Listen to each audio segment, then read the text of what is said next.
Hey, Comics Cubers. Today we are back with J.H. Williams III as he takes us through Dracula, a storybook portfolio.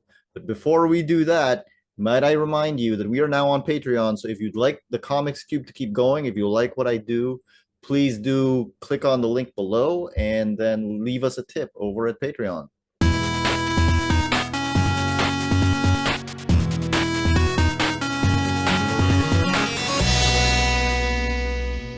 And it's been a while. How are you? Yeah, it's been a while. Doing good, doing good. I'm surprised it's been so long since we talked. Like, on one hand, it feels like you were just here not that long ago, but then at the same time, like, well, no, that was a while ago. That was a year ago. I'm like, I know. uh, it's still fresh Yeah, in my mind. And we talked in yeah. the middle for the Sound and Pinkman. Oh, that's right. That's right. Yeah, Yeah. that was fun. How was that doing? Nah, I don't know. I've been talking to different people about the music industry, and apparently, all the small stuff is having a really hard time. And like for the sound and payment, it's not like we can go out and play a show and stuff. So in some ways, every once in a while, I'll ping it again to show people that it exists. But it feels like it's just I'm talking to nothing. It's like it doesn't seem to reach people. Well, So here's a plug for that right now. Go everyone, yes, go by and listen to the Sound and Paintman. yeah. Some of the people who have listened to it like it. It's good. Yeah. Oh, thanks. I just think not enough people are paying attention. I Oh. and even regardless of that, like I've created ads to run in the next arc of Echolands uh, Oh. for it to hopefully get people to go and look at it. I know that we've talked about doing more music, but at the same time, my some of the wind has been taken out of my sails about it because I'm like, oh, I was like, it'd have to be definitely a side burner thing Mm-hmm. until more people pay attention. But I was talking to, I was curious about some of the industry stuff because I went to a concert recently where this band I had never heard before, but they were really good, were playing called Dream Phases.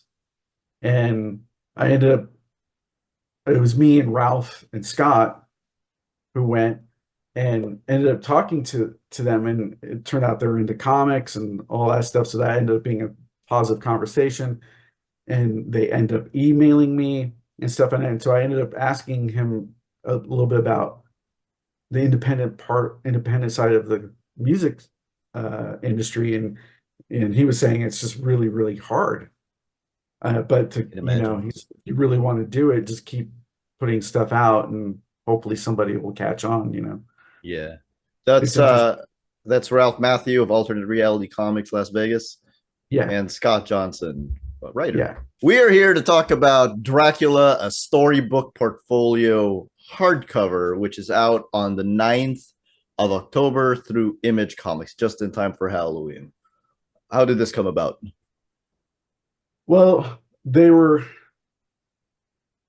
illustrations I had done for another project a long time ago, uh, before the pandemic, before uh, just and I did it just after I had gotten really ill. I think I've told you that before about having sepsis and stuff. And so I worked on them while sort of in a recovery mode. Um, but I always wanted them to be shown as like a portfolio. Um, and Eric Stevenson over at Image was like, "Hey, yeah, that'd be kind of cool if we did something like that." And we had been talking about it for a while and just never got around to making the thing, right? The illustrations were done, but how do we put that into a book?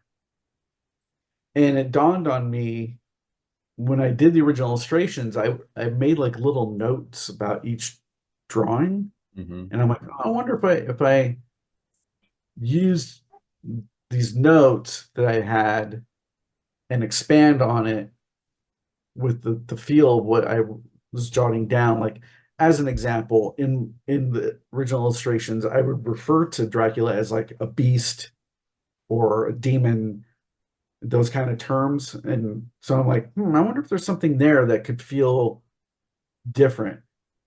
And so I thought about the idea of making a book that's a portfolio, but it's all centric to one theme.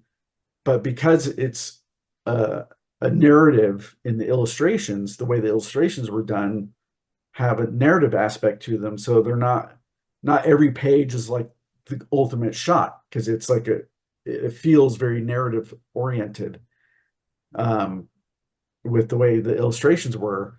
And so I thought, I wonder if I could get successfully write simplistic passages for each illustration and make it like a book, a narrative book, but it's still a portfolio.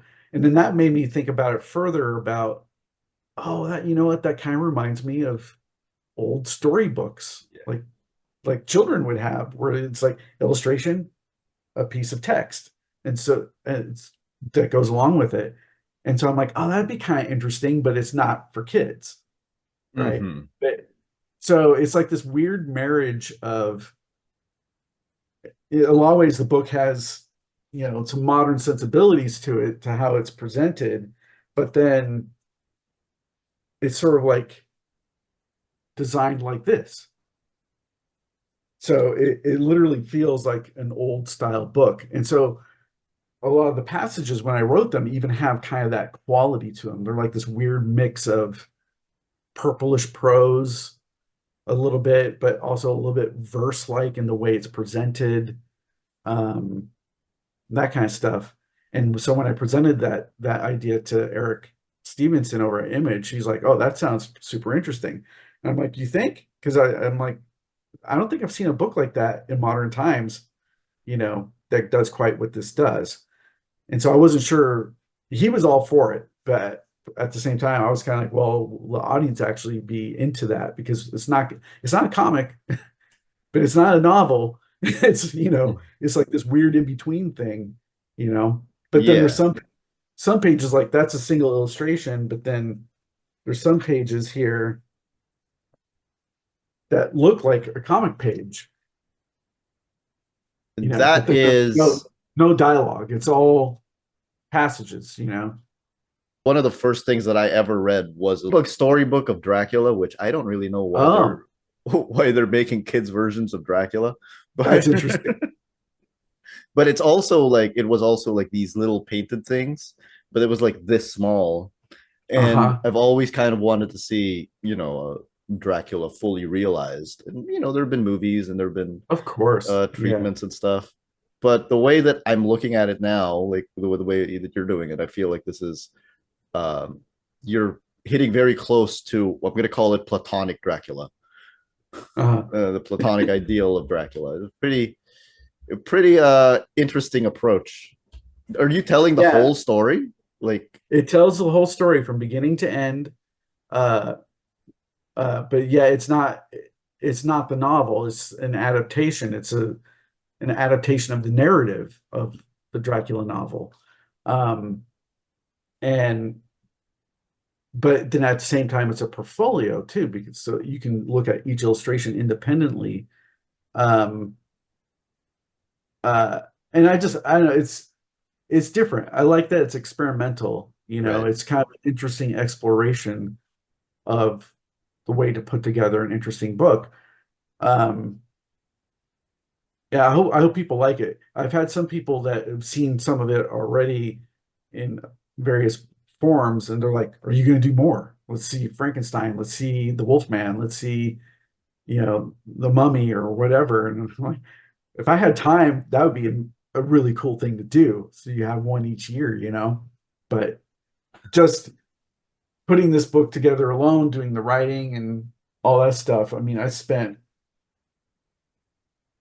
original illustrations were a couple months of work, but then putting together the book was probably another couple months Did you do the of work. lettering yourself? Yeah, it's not hand lettered, but Okay, I found a cool Gothic font that I like, that's cool. um, which But also then, makes it feel a little bit old too.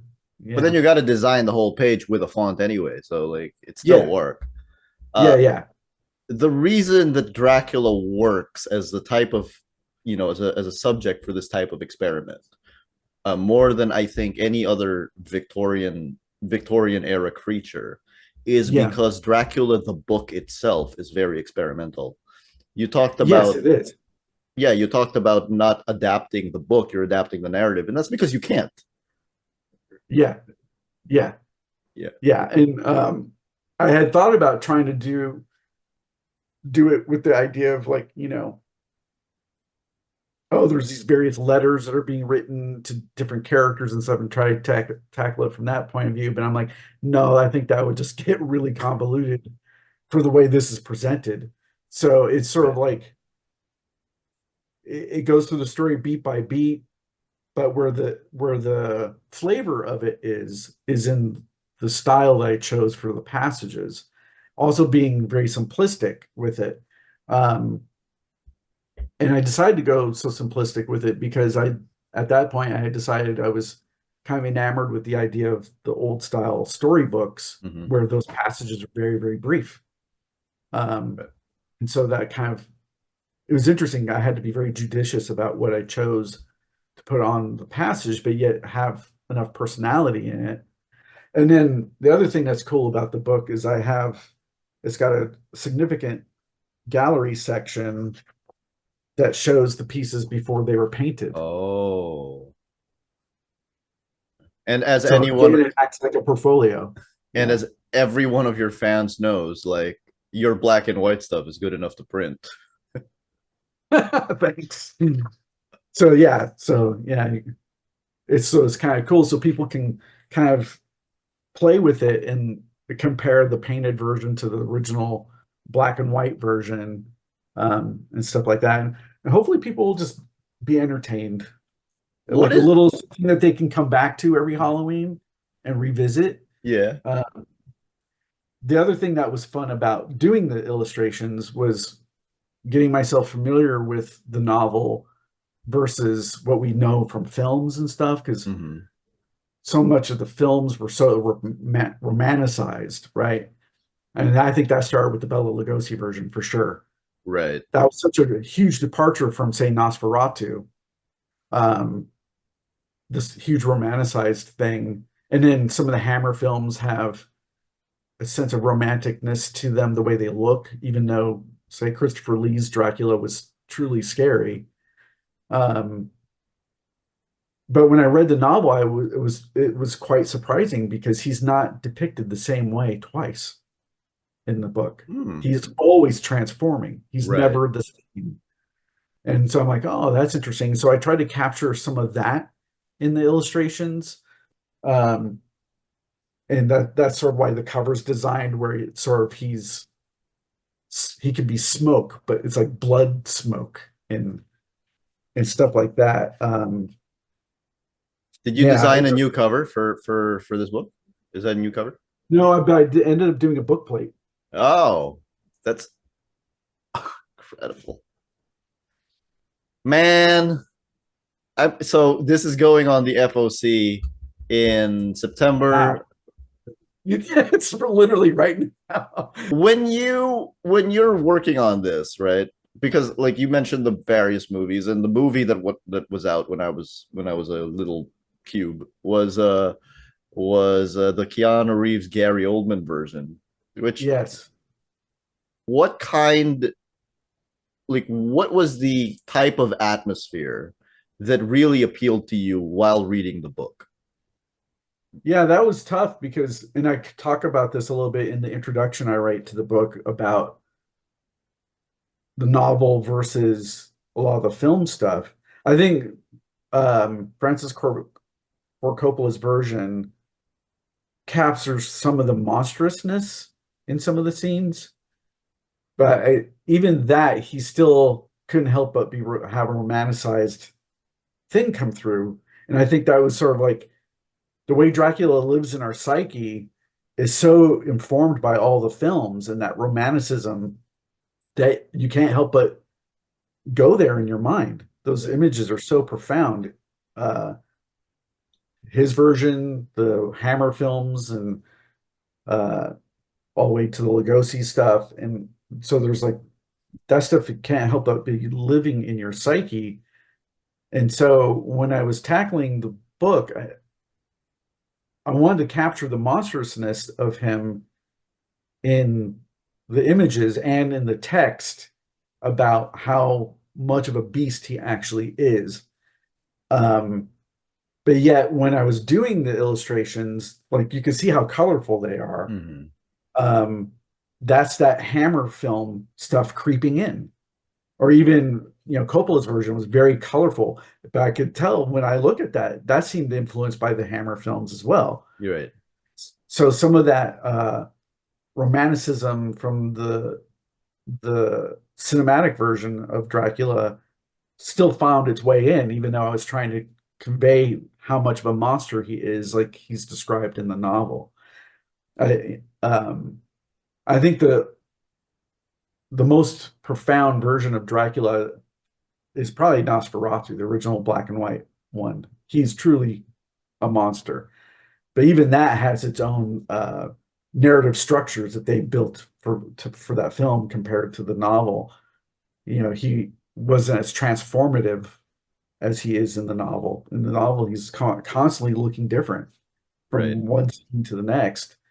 Um, so all those things sort of became a melting pot for me in tackling the illustrations.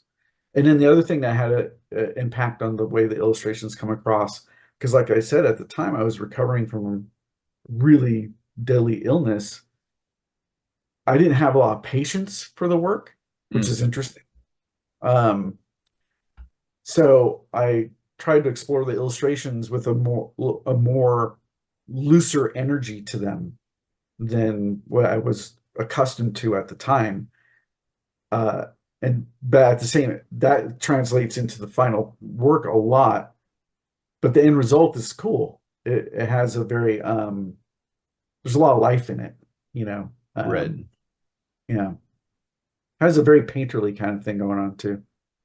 Yeah. How much red paint do you still have left after this? Oh, well, what's interesting is because since I did them in black and white, um, I did the colors the same way I would color a comic. So they're actually, yeah, see, they're all black and white. Right. The only one that I painted in color because I wanted a different effect compared to all the other illustrations is that one. Oh, not a single ounce of red. Okay. Uh, That's um, great. and then some scenes like all the scenes involving Renfield, I'd used a different style than in Hmm. other parts of the book. So there's certain aspects in it that people would come to expect from me in terms of style manipulation, Right. but uh, but in different ways than say the comics do. Is it because Renfield is a little out there, Yeah, and and he's therefore, yeah. dirty and stuff. So I use like these harsh lines on him, these heavy, harsh ink lines and stuff like that. Um, but it was also fun when I did the colors because I was able to tackle certain scenes with a sense of color. So every shot that I deal with Renfield has this bruised quality to the color choices. That's the Um, staking of Lucy, right? The one that you just uh, showed me. which Is where that no, no? that's when Brom, not Brom, um, Van Uh, Helsing is killing the brides, oh, the three brides. Okay. and then in the novel he kills the brides, and then he places uh, holy objects and holy water around the entrances to the castle to prevent Dracula from being able to enter it, so Right. they could track him. Yeah. Vampires have been around for millennia. In virtually every culture I know of has their own version. Yes. The Yes. Philippines has a version where it will suck, you know, well, it sucks fetuses out. But Ooh, and not, grim. and also blood, but also our version will split right down the middle, like the torso will split, Oh, wow. and then the legs will be left somewhere. And the only way to kill this vampire is to find the legs and then pour salt on it so that it can't come back in. So my Oh, point is, wow. my point is, vampires have been around for millennia all around the world. Dracula is by far the most famous vampire. Why do you think that Yes. is? I don't know. Maybe, I mean, at the time that that came out, the original novel, I think people were hungry for interesting literature, Mm-hmm. like unusual literature was people, readers were, I mean, that was the main form of entertainment back then was either literature or theater, right? Um, and that came well after the most famous classics of in literature history and stuff like that. So people had already been kind of immersed in what would be considered the classical writings, and now we're hungry for something unusual. And so it struck right at that right time. Um, and then, of course, Mary Shelley's Frankenstein is in the same zone where people, and that kind of opened up the whole idea. Also, I think at the time, Penny Dreadfuls might have been popular as well, Uh, which were like really gruesome stories, a lot of them. And so, in some ways, Dracula is like a Penny Dreadful, but on a larger scale. right. And so, those audiences gravitated to it. And I really That's like something I can think of. and I really like the experimental nature of the novel. Uh-huh. Because as you know, like I love comics that look like comics, like Yeah. they exist as comics, and I do think that Dracula exists as a novel, and the way to adapt it is to do something as experimental as what you're doing.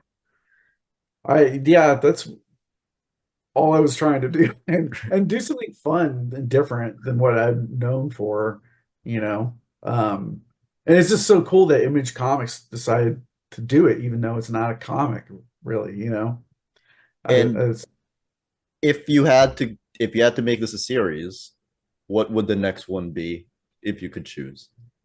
that would be tough. I mean, the first thing people would think of would be Frankenstein. It's the next most popular piece of Gothic fiction.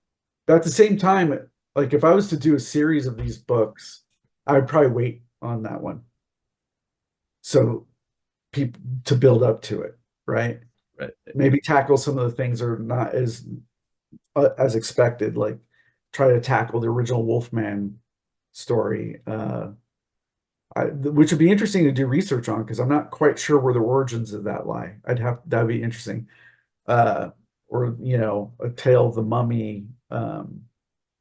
It'd be fascinating.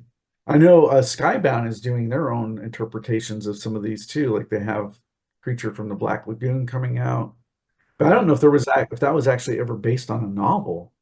So that would be the thing, is to figure out what are actually novels and do the adaptation of that, not what people see in the movies. Yeah, and I think a lot of them are just so ingrained in public consciousness. I remember the first time I ever read Dr. Jekyll and Mr. Hyde, That Strange would be Case a of good one. Dr. Jekyll and Mr. Hyde, and I Yeah. was really surprised to find out that the reveal that they were the same person was the surprise ending. I was like, Uh, does that even work now? Like right. Yeah. everybody knows going into this story what the Yeah. twist is. Yeah. Yeah. And that's sort of the thing I was struggling with when working on this was everyone knows the story. So what do I do creatively to make it still hopefully worthwhile and entertaining? And it has to be all through presentation and the flavor you're trying to create. So like if you were to do Jekyll and Hyde, you'd want to find that thing that presents it in a where you're like, oh yeah, no, I still want to read this, even though I know how it turns out. Right. Yeah, It's about yeah, tone, right? Because even yeah, if you know, like, even if you know the plot of something, yeah, as long as it's executed properly, yeah. then I it's think wonderful. from a visual sense, what I would do with Jekyll and Hyde would be probably more regimented in the style approach than what I did on Dracula, to where all the scenes of Jekyll are super clean and Mm. and very full of clarity, and then all the Hyde scenes would be just nuts to capture that kind of schizophrenic aspect visually. Would you end up depicting the same character that Jekyll is looking at and Hyde is looking at in completely different ways? Yeah, yeah, I think it'd be cool. Yeah, there's the lawyer and his butler. Yeah. That's about it. I think there's four characters in this. Another one would be another one that would be interesting to adapt would be the Island of Dr. Moreau. Oh yeah. I don't know if that's in public domain though. I think Jekyll Is and it Hyde not? it. I don't know. I'd have to look it up. You know, Peter Pan is now in public domain. Like it I know. went into public domain this year. Yeah, that'd be interesting to tackle. Um, but it is not exactly the same sort of. It's not horror fiction, but I mean, it'd be from a interesting. certain lens. Yeah, true. It is a little weird, but yeah, that could be entertaining. Did you ever see Brahms' novel that is sort of like an adaptation of Peter Pan, but it's a really messed up gothic horror fiction? No. It's called uh I want to say it's called The Child Thief or something like that. Yeah. I think it was either his first or second novel. Brahms' Wow. novels are amazing. They're really good.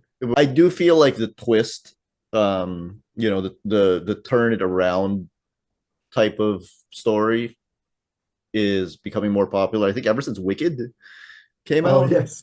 Yeah. like let's tell the story of the Wicked Witch. Yeah. So I think that is becoming a thing, and I do think that Peter Pan opens itself up to that kind of thing. But There's a really great comics adaptation of Peter Pan by Lysell. Have you seen that? I have like It's this is the beautiful. European one. Uh-huh. You're It's right, gorgeous. Yeah. and Charles Vess was working on one too. I don't know what happened to that one. Oh, that'd been cool. Yeah, that'd been great. Dracula storybook portfolio hardcovers. Lunar code is 0624 IM 266. The FOC date is right now, September 16. Congratulations. I think the best thing about this, aside from your great art, like supplying being supplied to a great story, is the fact that you were, I don't think you thought that this was gonna be a thing in 2024 when you first made it in 2019, right? It's like, Yeah. Yeah. I mean, I always wanted it to who was it that was telling me that should be a portfolio? Oh, I can't remember who the first person that was saying it. It might have been James Robinson even. Because he was looking at the black and whites and stuff. He's like, "Oh, people need to see this," and so and so yeah. Anytime I do illustrations for various projects that are outside of comics, I try to make sure I can carve out to use them in an art book that's in great. some way. And by the way, Mr. James Robinson, if you're watching this, you're welcome to come on my show anytime. Yeah, I told him he should. I appreciate the endorsement.